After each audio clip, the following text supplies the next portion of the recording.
Ngayon ng pangmasang chicken curry. So, yan. Gumamit ako ng chicken breast at itong bago kong nakitang lasap curry. Kasi yun lang yung nakita ko sa market. And then, yan.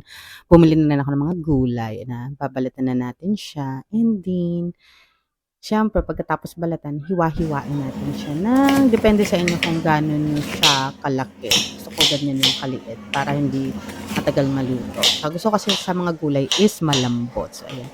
Iniwa ko na rin ang ating patatas na madami kasi favorite namin ang patatas. Di bale, mas gusto ko pa nga ang mga gulay kaysa sa manok. So, ayan. Make sure na madami. So, ayan. Gisa-gisa na tayo dahil nahiwa na natin ang lahat-lahat. So, siyempre, unahin natin ang garlic. Doon pa rin tayo sa traditional. And then, add natin ang ginger. Then, followed by onions. Ayan. Medyo marami-rami na yung onions natin ngayon. Kasi medyo mag-onion. Nilagyan natin yung chicken. Medyo isang konti natin yung chicken para nilagyan yung flavor. So, nag-add tayo ng patis, ng pepper, and then, halo-halo again. Then, add na natin yung cubes para lumasa na siya sa chicken. And habang sinisimmer natin siya doon, pinapatuyo natin yung kanyang mga sabaw-sabaw. Ayan. Lagyan ko na ng water ang ating lasap curry. So, ayan. Bago lang siya sa market, first time ko lang siya nakita. Wala kasi ako nakita ng mga Mamasitas Del Monte or kahit UFC, wala. Yun lang talaga. So, yung pinagtyagaan ko na.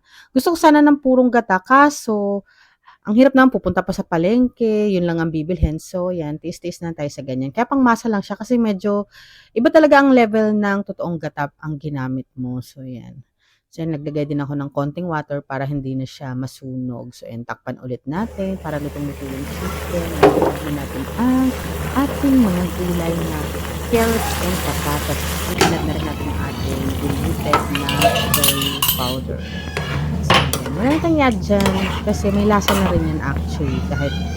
So, ayan, tinikman ko. Medyo, ano kayang lasa nun? Bakit ganun ang reaction? Well, ayan na, luto na siya.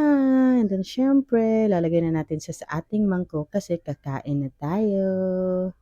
So, ayan guys. Medyo masarap naman siya. Ayan. So, kasi parang nasawa na ako sa lahat ng luto ng chicken. Fried chicken, nasa full chicken, di ba? So, maglalagay tayo ng patis para masarap ang kain. So, yun na guys. Kainan na. May mainit na kanin.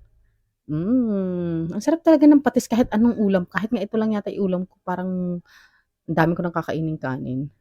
So, yun guys. Samahan niyo akong kumain. Kain na tayo. Thank you for watching. Bye.